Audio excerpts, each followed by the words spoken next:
In the spring of 1993, somewhere in France, a man buried an owl. Not a living one, but a sculpture of an owl cast in pure gold, silver, and precious stones. It weighed more than 10 kilograms and was estimated to be worth over 150,000 euros. He covered it carefully deep in the soil, somewhere within the vast landscape of the French countryside, and then walked away knowing that perhaps no one would ever find it. His name was Regis Hauser, a man of riddles, secrecy, and play, known to the world by his pseudonym, Max Valentin. What he left behind became one of the greatest unsolved treasure hunts of modern times, a mystery that has endured for over 3 decades, outliving its creator and captivating the minds of thousands who still believe that the golden owl waits quietly beneath the earth, its wings folded, its secrets intact. The idea was born out of Hauser's fascination with puzzles and mythology.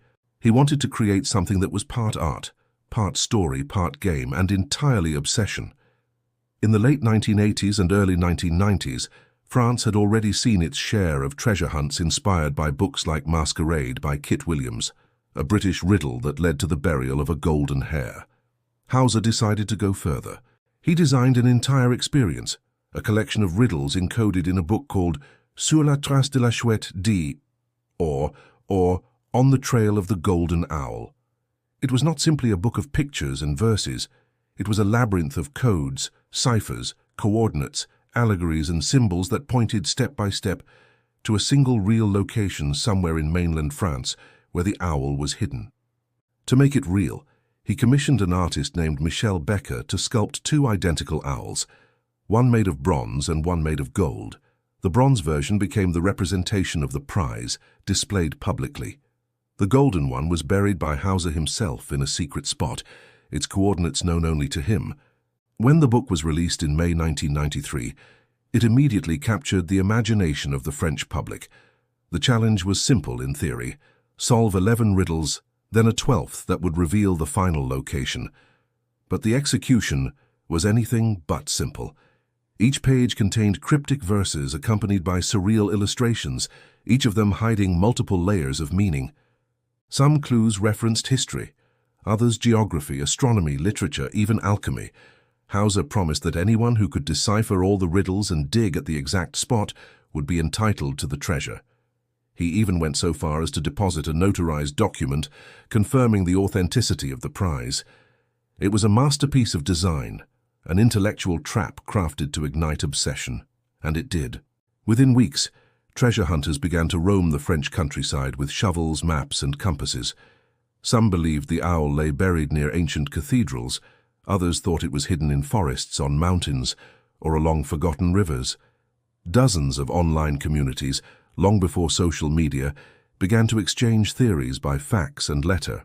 Amateur cartographers drew over maps of France, connecting cities by lines, seeking patterns in place names, measuring distances based on clues in the book. A verse that mentioned the heart of the hexagon was taken as a reference to the shape of France itself. Another clue hinted at the use of a compass rose, leading some to search near Bourges, which many considered the geographical center of the country. For some, Bourges became almost sacred, the city of the heart. Pilgrimages of owl hunters began, each hoping to be the one who would decipher the final step. Regis Hauser never imagined how far it would go. He became a kind of mythical figure himself, a modern sphinx. To maintain fairness, he opened a Minitel line, a kind of early French online service, where he would occasionally answer questions from hunters. His responses were always cryptic, teasing, sometimes philosophical. "The owl sleeps where the shadow meets the light," he once said. Another time he warned, "You will not find it by digging randomly. The earth will not yield her secret without reason." Every word was analyzed, every sentence dissected for hidden meaning. Yet despite the thousands of attempts, no one ever reached the end. The passage of time only deepened the mystery. Some players began to develop what psychologists now call the owl syndrome, a form of obsessive fixation. Families moved to rural France. Entire friendships were built and destroyed over interpretations of the clues. Digging in protected heritage sites led to legal trouble. Farmers woke up to find strangers excavating their fields in the night. And yet, the excitement never faded. Television programs covered the hunt, newspapers interviewed the hunters, and Hauser himself began to feel like he had unleashed something uncontrollable, a living legend feeding on curiosity and ambition. The clues themselves became folklore. One puzzle involved an image of a man carrying a shovel under a spiral sky, suggesting celestial navigation or the movement of stars. Another involved the number 650, possibly referring to kilometers or to a coded distance between two landmarks. There were references to the zodiac, to Napoleon's campaigns, to Greek myths, and to French literature. One verse hinted at the open beak of the owl pointing to the path of Apollo, which many took as a poetic reference to the sun. The complexity was staggering. Each riddle seemed to connect to another in unexpected ways, weaving a web of meaning so intricate that even after 30 years no one has definitively mapped it. As the years went by, Hauser's health began to decline. Before his death in 2009, he ensured that the secret would not vanish with him. The location of the owl was sealed in a legal document held by a French notary. The rules remained clear. Only the person who solved all the riddles and dug up the buried bronze marker in the correct spot could claim the prize. But Hauser's passing added a new layer of mystique. Without his presence, the clues became relics of a vanished mind, a labyrinth without its architect. For some, that made the treasure even more alluring. For others, it turned the hunt into an eternal chase. Over time, different theories emerged. One camp insists that the owl lies buried somewhere in central France near Bourges, a city often called the navel of the hexagon. Another believes the answer lies in the Jura Mountains, where the sculptor Michel Becker once lived. Others still think it could be near the coast, perhaps on a historical site linked to French explorers or alchemists. One particularly compelling theory connects the riddles to the meridian line that runs through Paris, the so-called Rose Line, suggesting that Hauser designed the puzzle as a spiritual map rather than a physical one. In that interpretation, finding the owl is not about digging at all, but about enlightenment, about reaching an understanding of the hidden harmony between geometry, light, and faith. Hauser himself often hinted that the treasure is both material and spiritual, a phrase that haunts those who search. The sculptor Michel Becker has played an ambiguous role in the saga. For years he was known only as the creator of the owl sculpture, but after Hauser's death, Becker took legal custody of the intellectual property surrounding the hunt. He promised to preserve it, to keep it alive.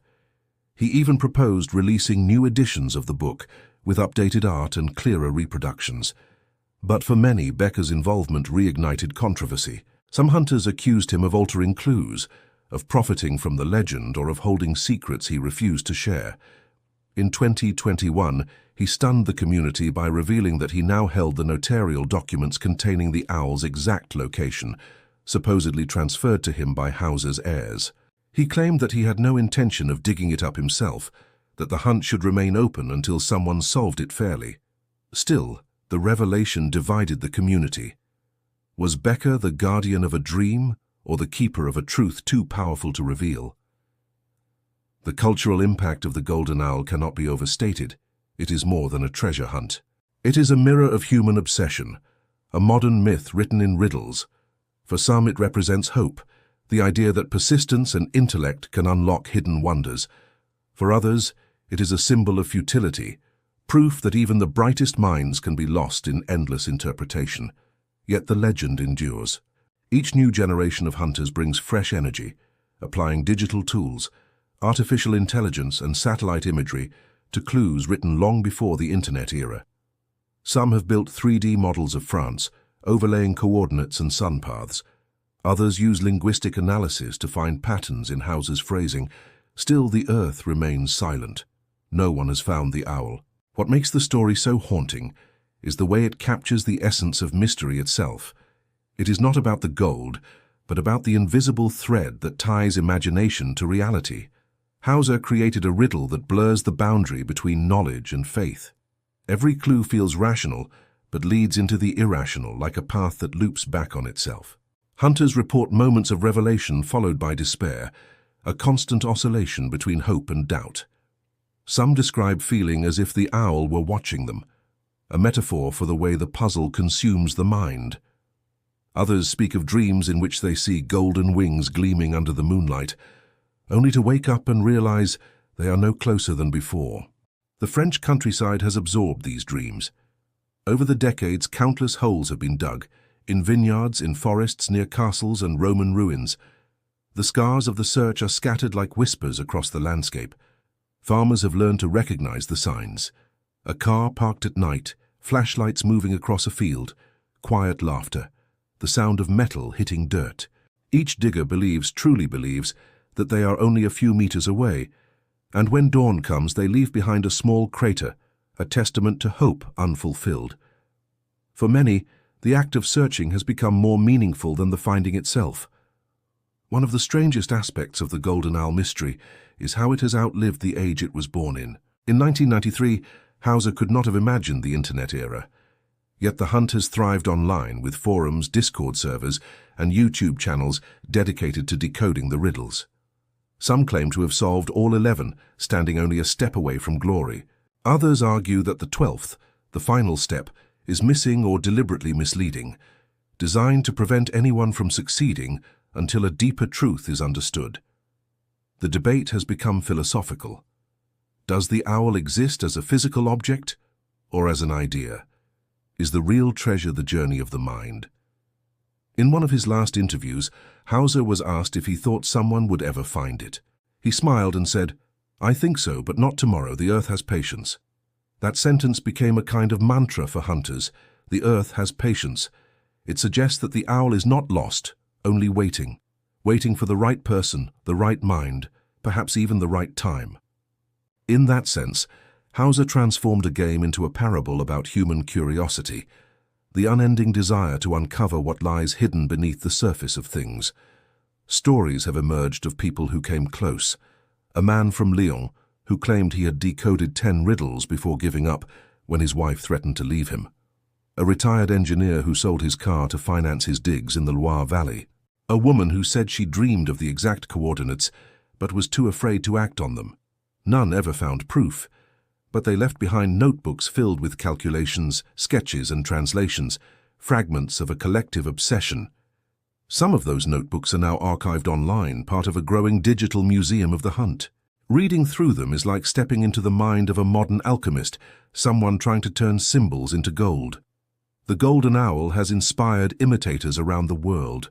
Treasure hunts modeled after it have appeared in Germany, the United States and Japan. Some offer real prizes, others only symbolic ones. But none have replicated the same perfect storm of art, mystery and madness that Hauser unleashed.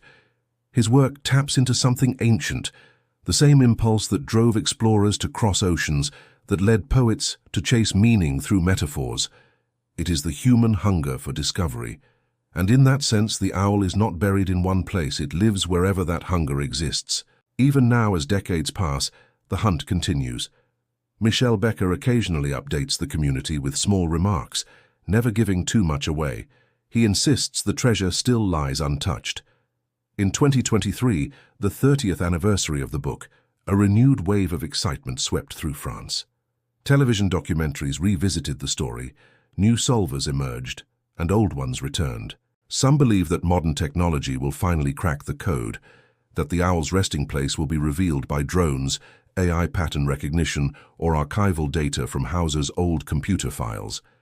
Others resist this idea, insisting that the magic of the quest lies in human intuition, in the moment of sudden illumination that no algorithm can simulate.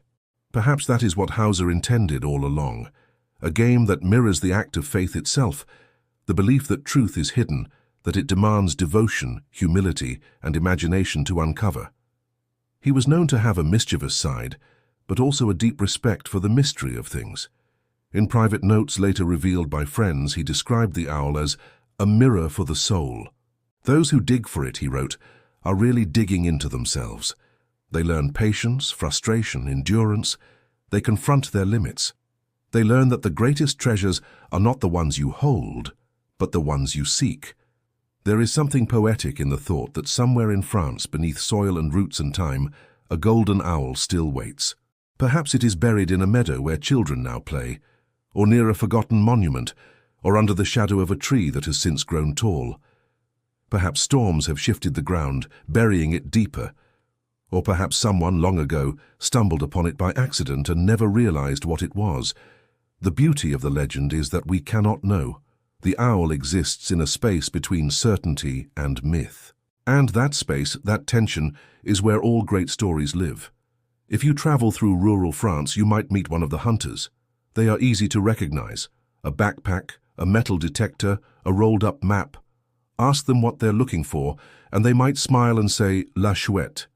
They will tell you about codes, about Apollo and the heart of the hexagon, about the verses numbered from 530 to 650, about how the shadows align on a certain day of the year. Their eyes will light up as if they were speaking of something sacred. To them, the owl is not just an object. It's a companion, a muse, an unending challenge. And even if they never find it, they will tell you they have already won, because in searching for the owl they have found wonder.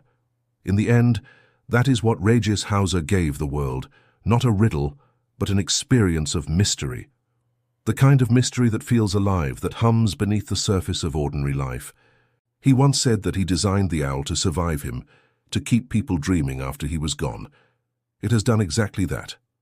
Every year someone new picks up the book, traces the maps, and feels the same spark that burned in 1993.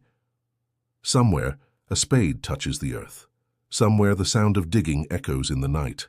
And the legend of the golden owl lives on, waiting for the day when a human mind finally understands what the riddles have been saying all along. Until then, the owl remains where it has always been, hidden, patient, eternal, gleaming in the dark beneath the quiet soil of France.